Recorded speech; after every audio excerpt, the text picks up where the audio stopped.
நான் கரூர் மாவட்டத்துலேருந்து தான் வரேன். என் பேர் நவ்யா. மெட்ராஸில் வந்து டாக்டருக்கு படிச்சுட்டு இருக்கேன். ஓகே, எங்கள் தலைவர் வராரு.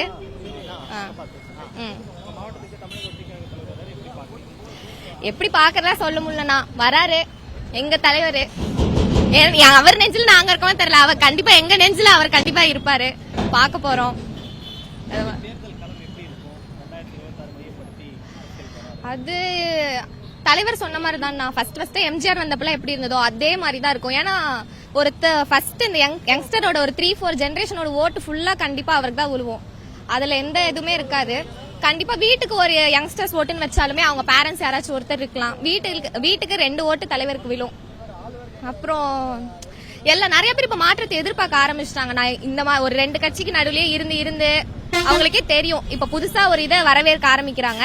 எல்லாருமே கண்டிப்பா சப்போர்ட் பண்ணணும் யாரா இருந்தாலும். அப்பதான் ஒரு புதுசா ஒருத்தர் வராங்கன்னா அப்பதான் நமக்கு தெரியும் என்ன மாதிரிலாம் ஒரு சேஞ்ச் கிடைக்கும். அண்ட் ஸ்டடீஸ்க்கும் லேடிஸ்க்கும் பெரிய இம்பார்ட்டன்ஸ் கண்டிப்பா எங்க தலைவர் தருவார். அதுல எந்த ஆச்சரியப்படையுமே இல்ல. ஆமா, முதல் முறையா வரேன். ஆமா, முதல் முறையா பாக்குறேன் நான். அதான் சொல்ல முடியல எப்படி.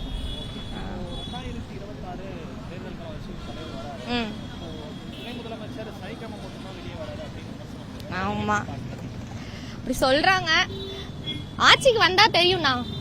அல்ல, நம்ம புஷி ஆனந்த் அங்கிள் கூட சொல்லிருந்தாங்கல்ல, அவரை இழுத்துட்டு போறதா கஷ்டமே. அவர் சனிக்கிழமை வர்றதுக்கே பாக்குறோம். அங்கே இங்க வர்றதுக்கே 1 மணி நேரம் ஆகுது. அவர் வாரம் போனாருன்னா தமிழ்நாடு இதாயிரும்ண்ணா. ஓகே, அத நான் குறைய சொல்ல மாட்டேன். நான் அவங்களுக்கு எதிரில இல்ல. I support everyone. அவங்களுக்கும் நான் சப்போர்ட் பண்றேன் தான். பட் அஸ் தளபதி ஃபேன்களா பார்க்கும்போது அவர் கட்சி ஆரம்பிச்சிட்டாரு. நான் இப்ப அதுக்கு சப்போர்ட் பண்ண ஆரம்பிச்சிட்டேன். அவங்க என்ன பண்ணாங்கன்றது எனக்கு தெரியாது. அது ஓகே தான். அவங்களும் நிறைய இதெல்லாம் கொடுத்துருக்காங்க. நான் அவங்கள குறை சொல்லல. அவங்களோட பெனிஃபிட்டும் நமக்கு கிடைக்குதுதான். But at the same time எங்க தலைவர் வந்தாருன்னா ஃபர்ஸ்ட் ஸ்டடீஸ்னா, செகண்ட் லேடிஸ்க்கான ஒரு ப்ரொடெக்ஷன், அந்த 2க்காக மட்டும்தான் நான் என் தலைவருக்கு சப்போர்ட் பண்ணுவேன் எப்பயுமே. இது அவரோட ஐடியாலஜிஸ் எல்லாமே அவர் ஒரு இப்படி சொல்றேன், அவரோட ஐடியாலஜிஸ்லாம் வேற லெவல்ல இருக்கு. எங்களுக்கு புரியுது அவர் சொல்றது, எங்களால புரிஞ்சுக்க முடியுது. என்னோட பேர் வந்து குமரேசன். நான் கரூர்ல இருந்து வரேன். அண்ணன் முதல் முறையா நம்மளோட கரூருக்கு வருகை தராரு. இத்தனை நாள் அண்ணன் நாங்க திரையில பாத்துட்டு இருந்தோம். இன்னைக்கு மக்களோட மக்களா தரையில நாங்க பார்க்க போறோம்.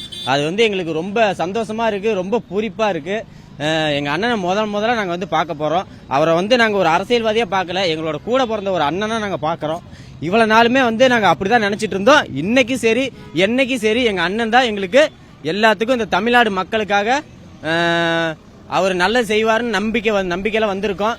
எங்களுடைய வாக்கு பூரா எங்க அண்ணனுக்கு தான். எங்க குடும்பத்துல மொத்தம் 10-20 வாக்குகள் என்னை சுத்தியே இருக்கு.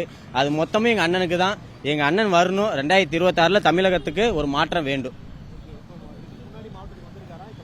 இதுதான் முதல்ல வராரு எங்க அண்ணன் கரூருக்கு, வஞ்சி மாநகருக்கு இன்னைக்கு தான் வராரு முதல்ல. 4 ஆண்டு கால திமுக அரசு எப்படி செயல்பட்டதுன்னா அது சொல்றதுக்கு இல்ல. ரொம்ப வஸ்ட். 2026 களம் பயங்கரமா சூடு பிடிக்க போகுது. எங்க அண்ணன் சொன்ன மாதிரி தான் காசை வண்டியா கொண்டு வந்து கொட்ட போறாங்க இந்த எலெக்ஷன்ல. அதனால மக்கள் எல்லாம் தெளிவா இருங்க. நீங்க 2000 ரூபாய் வாங்கிட்டு ஓட்ட போடுறீங்க, அதுக்கு அடுத்த 4 வருஷம் நீங்க என்னென்ன சித்திரவதை அனுபவிக்கிறீங்கன்னு இப்ப இந்த 4 வருஷம் நடந்ததுலேயே உங்களுக்கு தெரியும். இதை மீண்டும் வந்து நம்ம கொண்டு வரக்கூடாது. நம்ம அண்ணனை வந்து நம்ம சிஎம் சீட்ல உட்கார வைக்கணும். அது குற்றச்சாட்டு வச்சிருக்காங்க. எங்க அண்ணன் வந்து என்னன்னா மக்களோட நலனையும் பாக்குறாரு. அவரோட நலன் கிடையாது இது. அவர் நினைச்சா எப்ப வேணா வரலாம் போலாம். மக்களோட நலன்.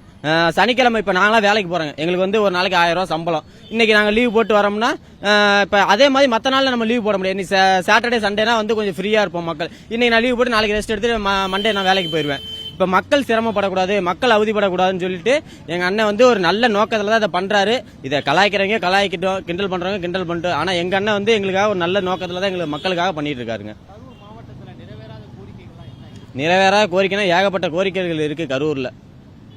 அதை சொல்லணும்னா லிஸ்ட் போட்டே போலாம். அதுல நம்ம கரூர்ல வந்து ஒரு அமைச்சர் இருக்காரு, அவர் தான் அதெல்லாம் பார்க்கணும். இப்போ எங்க அண்ணனை போய் நாங்க கேட்டு என்ன பண்றது? எங்க அண்ணன் ஆட்சிக்கு வந்தா தானே எங்க அண்ணனை கேட்க முடியும் நாங்க.